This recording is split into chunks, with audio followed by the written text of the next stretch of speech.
Hello, everyone. Good morning, good afternoon, good evening, wherever you're watching us from. You're welcome to the Discovery Show TDS TV here on Facebook and on YouTube. My name is Precious. Today is a special edition of this program, and basically, it is a bit different from what we've been doing in previous weeks. In previous weeks, we actually profile the life of one person, but today we are delving into a particular subject, that is nursing and midwifery registration and practice in the UK, US, and Germany.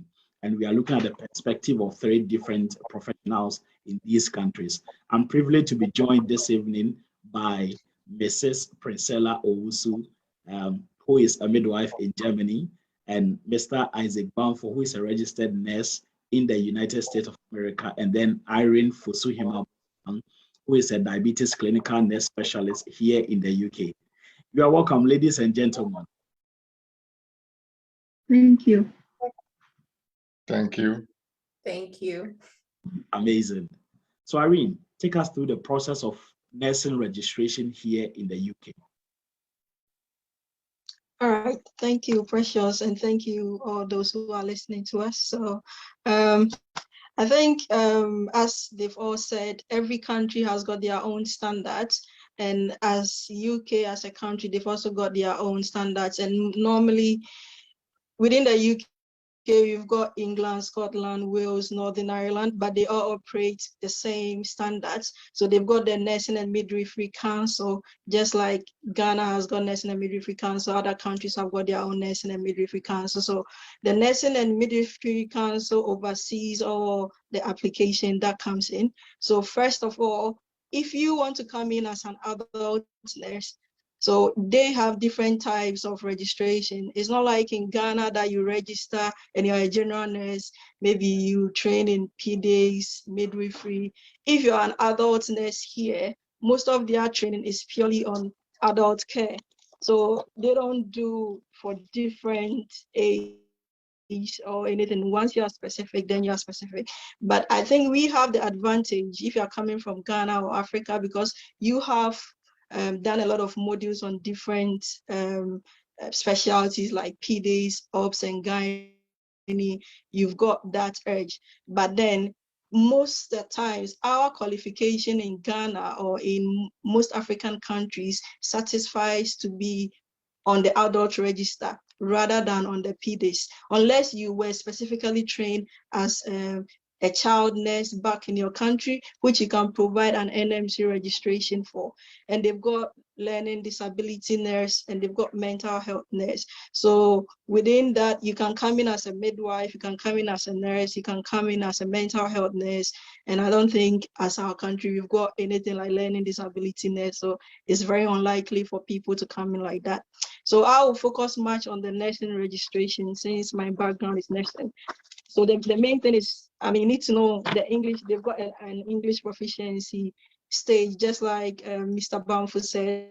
So it applies to every country.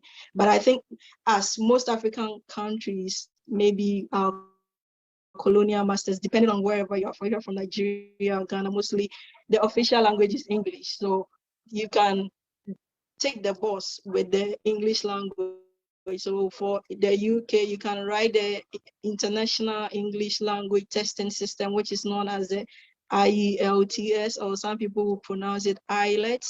And you can also do the OET to satisfy your English competency. So that is another choice. And after that, then you need to write something called a computer-based test, which is normally an objective test that is mostly about nursing, medical nursing. It's a combination of everything, patient rights and all that. And as far as I know, it was about 120 questions or 100 questions. So, and all these can be done in your home country before you arrive in the UK. So you can do the IELT in your home country, you can do the CBT in your home country as well. And I know in Ghana, you can get a CBT done in Accra, and hopefully, I don't know if by now they've opened centers in other regions, but I used to know it's in Accra mostly. So after that, then you need to make sure, I think that anybody who has decided to travel out of Ghana should get all their things sorted before they, like something like your transcript, passport, references, you should have contacted your university or your training institution, because in the UK, they welcome both degree nurses and diploma nurses. So wherever you train, make sure you've been in contact with your lecturers or your supervisors so that they can provide evidence or references for you. So that is the step. You should have your passport ready for you to also write the IELTS. So I think those are the main steps. And once you take the boss of the English proficiency, so they've got marks that you should attain for the IELTS, which can be difficult for people. And sometimes you need to write for more than one attempt. You may have to attend. I know people who have been attempting it, and it's not easy because it's a bit technical as well. So it's not all about your oral skills or your verbal, because it comprises of reading, writing, speaking, and listening, and it can be technical. So you just need to prepare for it, and that is it. Then the CBT, you can also get the references and where you can learn from their NMC website. When you visit the UK nmc.org website, they've got information and materials on where to prepare from. And I think from experience, some people also have drafted some common questions that you might expect. So you link up to people who have already been through the system and they can direct you as well. And once that is set, then you should be looking into applying to the NMC submitting at every stage. Then you look for jobs. So before the COVID, pre-COVID, I know that there were agencies who were recruiting from Ghana, Nigeria, Zimbabwe, and all that.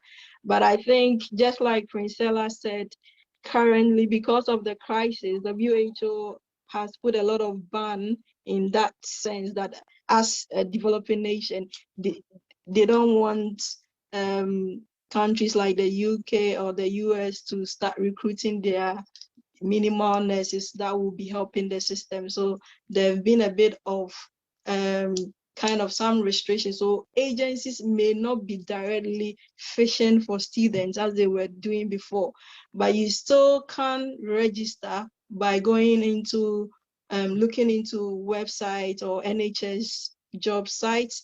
There are track jobs. You can log on to various websites in the UK. So some people will prefer to work with the biggest health service institution in the country, which is the NHS, or some people can choose to work in nursing homes or care homes. So wherever you prefer, you make that decision, then you start applying. We've got website like Indeed that you can search your jobs. You can put your location. If you know the UK very well, you can even put where you want to work. Maybe you want to work in the Birmingham area, the London area. You can put in there and it will fish the jobs for you.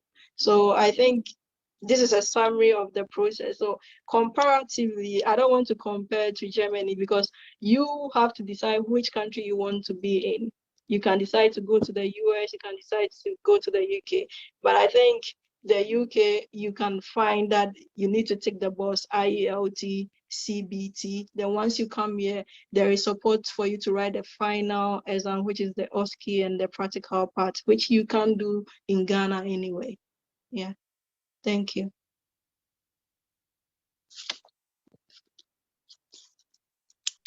Fantastic. Thank you very much, Irene. Thank you very much. Viewers, we encourage you to subscribe to our channel. I'm sure you are definitely enjoying this particular interview. We really encourage you to just subscribe to our channel. Just hit the follow button or the like button so that as soon as we start such important interviews, you will be notified. Irene, do you want to address some of the questions that came to career progression, adaptation, and all that? And then we'll revert to Mr. Bamford afterwards, after he's taking some break. Okay, thank you very much. And yeah, I think once you get to the UK, then there are a lot of pathways that you can choose to follow. So if you are coming in as a nurse, then like in the UK, there are different specialties. So just as you know a lot of conditions, you just think of conditions. If you know about, let's say, Stroke, you know that there is a stroke nurse specialty. If you know about diabetes, there is a diabetes nurse specialty. If you know about Parkinson disease, there is a Parkinson nurse. And so there are a lot of specialties that you can delve to just by using names of condition, because then for the practice here, they make sure that people get specialist knowledge in wherever or whichever disease or condition that you are managing patients in. So you can continue on the general route, or you can go on to the specialist route. And aside that, you can also go into education routes as well. So you can enter into the specialty pathway.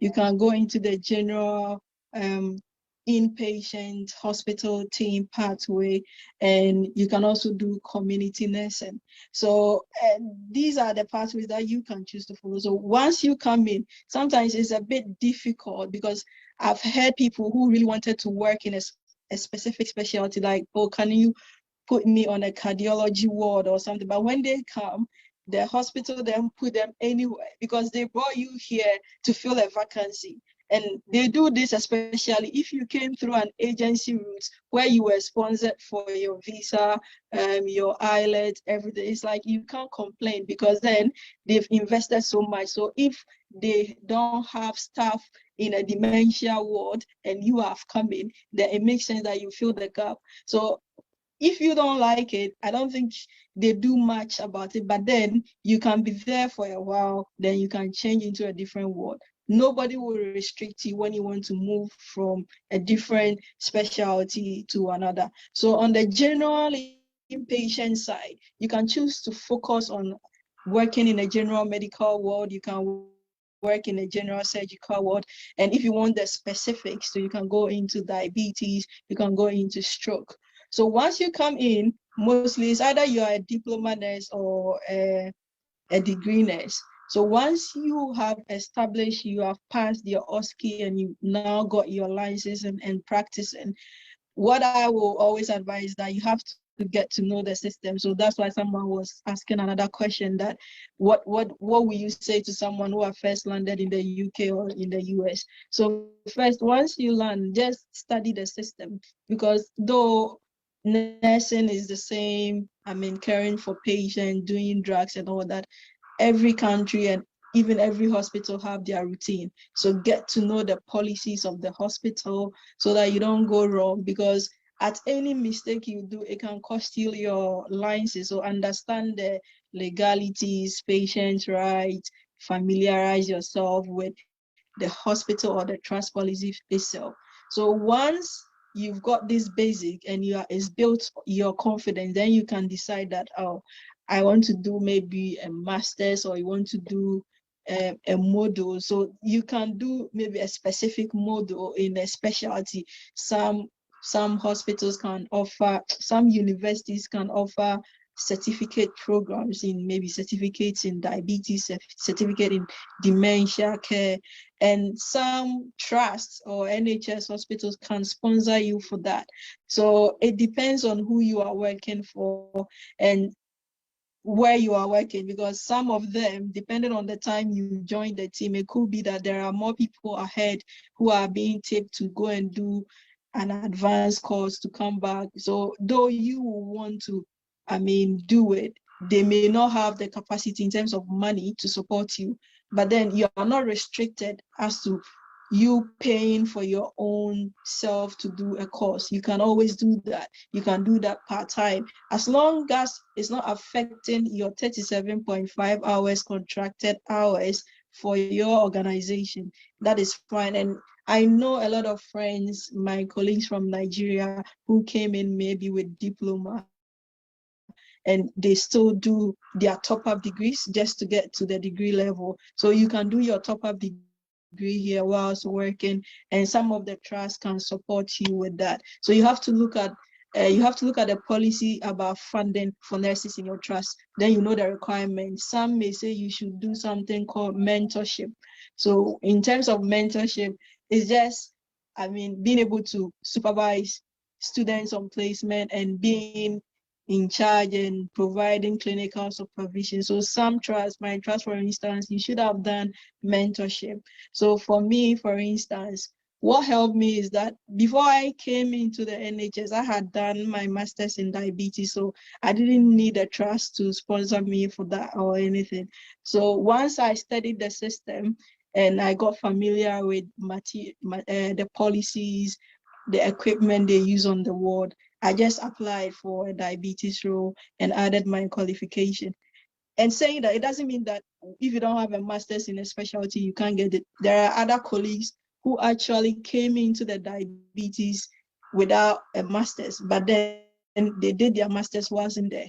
So it's just about you putting yourself for that opportunity. So when the role is advertised, what makes you exceptional? What do you think you can offer? Why do you want to be a dementia care specialist? Why do you want to look after people who have stroke? So if you can make a case for that in your personal statement, and it could be that it's an online thing that you've done, whether you've done an online module, there are free online learning sites. In the UK, we've got something called, I can't really remember, but there are a lot of online sites that are free. You can get certificates. So once you show that you've actually invested in an area, maybe you've done a certificate course in stroke or dementia. So even though you don't have a master's, you've got this online thing going on and you've got experience by working on the wards. So for instance, if you are on a general ward, like an acute medical unit, that is mostly AMU, or you've seen a lot of specialties, people coming in with this, so you can make a case for that in your personal statement that I've nursed patients who come in with this, so you feel like you've got the skills, and also you've invested your time in CPD courses by doing something in that area. So once you prepare yourself for the interview, then you may be likely, depending on the applicants and what they have, you may be given the opportunity. Even just by your passion alone, it doesn't take qualification. They will be willing to train you on the job. So it depends on you, what you really want to do, whether you want to go to community, general education. And in education too, you can be in clinical education in the hospital. So you can, there are times they put roles called secondment roles that they are looking for somebody who can help to do clinical teaching, especially even for these new nurses or ski support. And you can volunteer to do all these things and add it to your CV, so that at the time that you want to go in there, you can show for it that, oh, at a point I volunteered in the hospital to do this, and it counts for them. They just need you to tell them what you did. It should be practical, and that's all that they want from you. So yeah, it depends on you and what you want based on what you've seen once you've started practicing. Yeah. Great.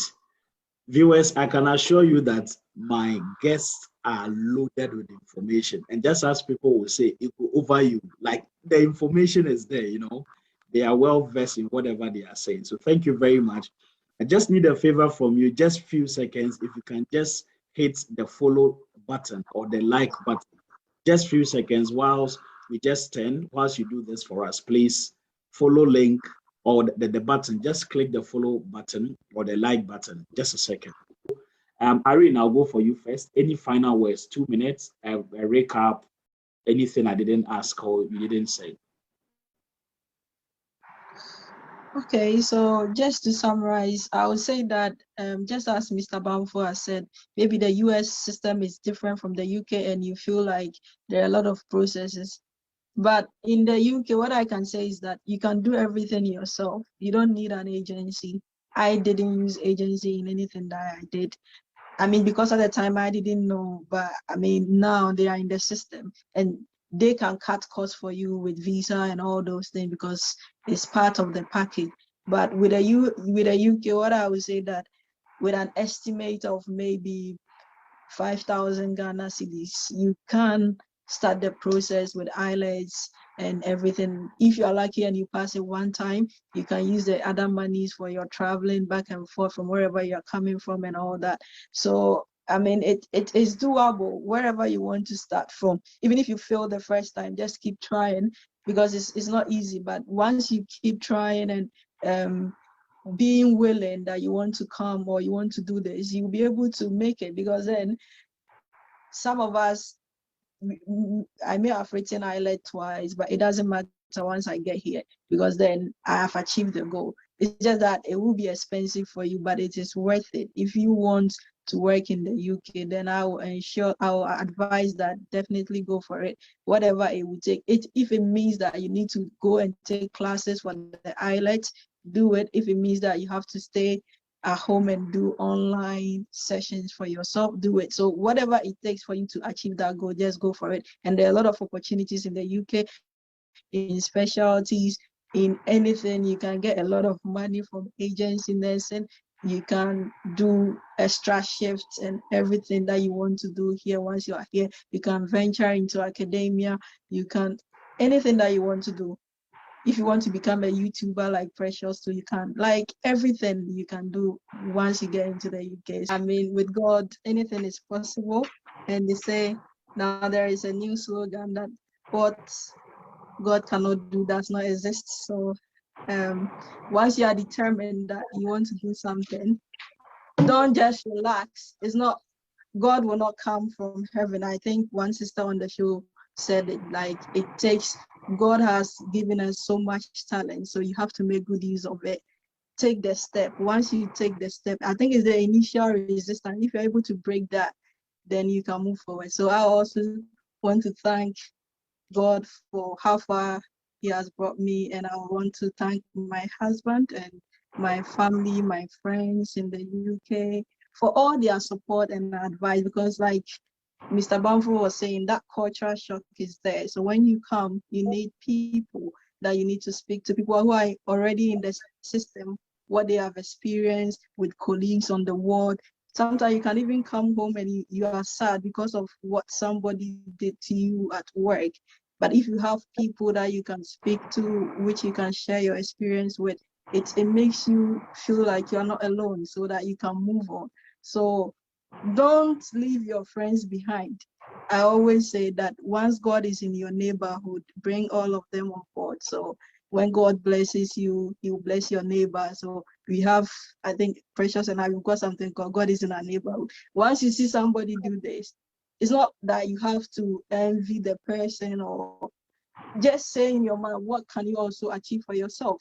If it's the same route you want to take, ask the person how they did it, and they will be happy to share with you. You can look for the resources yourself. So anything that you want to do, look for the people who have already been there, tap into their knowledge, their experience, and that anointing alone can also be upon your life as well. Thank you. Fantastic, fantastic. When you hear women of God talking about anointing, fantastic. So this is the whole purpose and aim of the Discovery Show, just to bring people to guide us.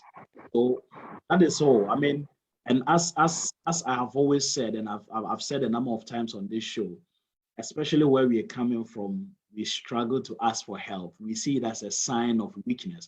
But I have always maintained that asking for help rather is a sign of strength. You acknowledge that I cannot do that. This is a limitation. So please reach out. Irene, if anyone wants to reach you, can they reach you, just to ask as well? You are muted, Irene. Yes, I think I'm also on Facebook, and you can send me a messenger message and I'll respond. So it's just that sometimes it's difficult if you are not in any, it's not really restricted, but if you don't have any association with me, I may not see the message, but eventually I may be asked to either accept it or not, but I will see the message on Messenger. Thank you very much. So thank you very much. On that note, I want to say thank you for watching. Thank you for being our guest. We really appreciate you, and we hope to see you sometime.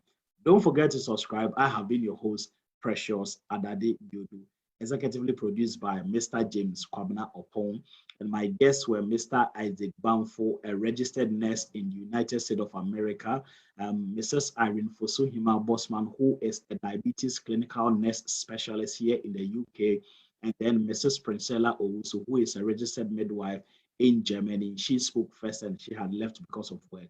Thank you. We hope to sit with you next 2 weeks to bring you another exciting play. Thank you very much, guests. God richly bless you.